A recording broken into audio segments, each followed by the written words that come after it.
Afaf Abu Aliyah. You got it. Oh, come on, don't fucking hit her! Hey! Oh my God. Hey! Hey! Hey!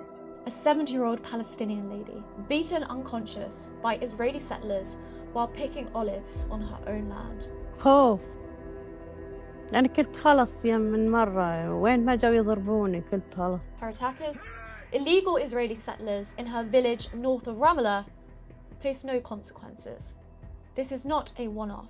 This kind of violence has become routine for Palestinians across the West Bank, part of their daily lives. What's new is the volume of the crimes we've seen. Israeli soldiers or other fractions of society are even boasting about what they're doing. For the past 2 years, as Israel's genocide in Gaza has unfolded, Israeli settlers, many of whom are armed, have escalated their own campaign in the West Bank. Farmers shot at during the olive harvest, homes destroyed and even stolen. تعالي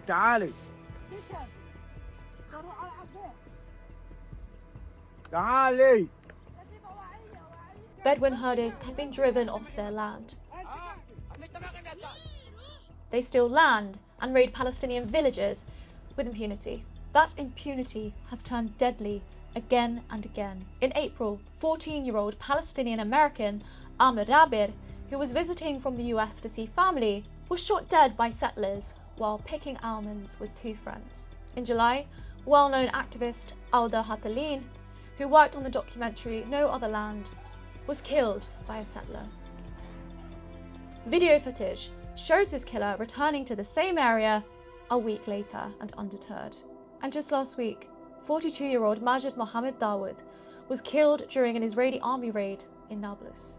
Witnesses say soldiers refused to let medics reach him and he was left to bleed out until he died. And these settlers know they can get away with it.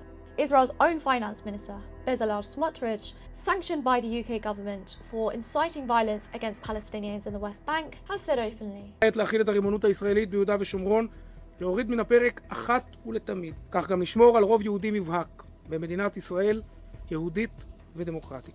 Just last month, Smotrich set out his plan to annex 82% of the West Bank, a decision that, just like the illegal settlements, are a blatant breach of international law. Even Israel's own human rights groups are warning this is systematic. B'Tselem Shai Parnes says that impunity at this scale is now at unprecedented levels. What's new is the volume of the crimes we've seen and how we've seen it just pretty much online and in social media, and how Israeli soldiers or other fractions of society are even boasting about what they're doing. Israel's far-right ministers appear to have been rewarded for implementing this agenda. Smotrich now controls civil administration in the West Bank. He's effectively the governor of occupied territory. What we're seeing isn't random. It's the same rhetoric that was used as Gaza was demolished, and the goal seems simple. This work as an organized system of expelling Palestinians and denying every right Palestinians have, including the right to life itself. And this erasure goes beyond people. It's cultural, spiritual, historical. Olive trees have been bulldozed by the thousands, torched and cut down in the West Bank. Prayers violently disrupted, mosques raided and vandalized. The ICJ has called for Israel to end its unlawful practices in these settlements, but so far it has amounted to very little.